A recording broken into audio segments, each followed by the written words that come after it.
Halo guys, nama saya Michael Davidson dari Universitas Bandar Lampung, Prodi Ilmu Komunikasi, dan NPM saya 1971003. Saya akan menjelaskan tentang konsep dalam mata kuliah Logika dan Kreativitas Komunikasi.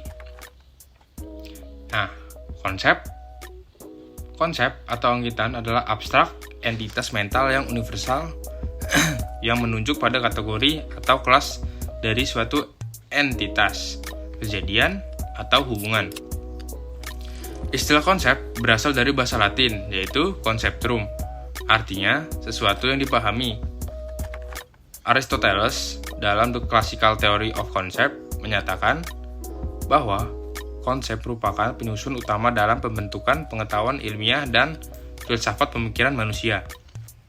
Konsep merupakan abstraksi suatu ide atau gambaran mental yang dinyatakan dalam suatu kata atau simbol.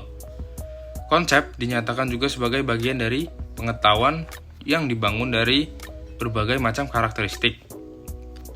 Berbagai pengertian konsep dikemukakan oleh beberapa pakar.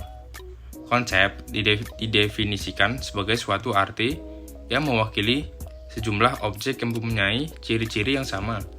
Konsep diartikan juga sebagai suatu abstraksi dari ciri-ciri sesuatu yang mempermudah komunikasi antar manusia dan memungkinkan manusia untuk berpikir. Pengertian konsep yang lain adalah sesuatu yang umum atau representasi intelektual yang abstrak dari situasi, objek, atau peristiwa, suatu akal pikiran, suatu ide, atau gambaran mental. Suatu konsep adalah elemen dari proposi seperti kata adalah elemen dari kalimat. Konsep adalah abstrak di mana mereka menghilangkan perbedaan dari segala sesuatu dalam ekstensi, memperlakukan seolah-olah mereka identik. Konsep juga adalah universal di mana mereka bisa diterapkan secara merata atau setiap ekstensinya. Konsep adalah pembawa arti.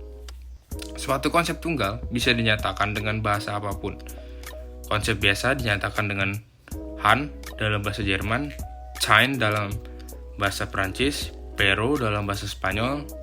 Sayangnya, masih banyak yang tidak mengetahui arti konsep, sehingga sampai sekarang masih dipertanyakan konsep adalah sesuatu yang memiliki komponen unsur ciri-ciri yang dapat diberi nama.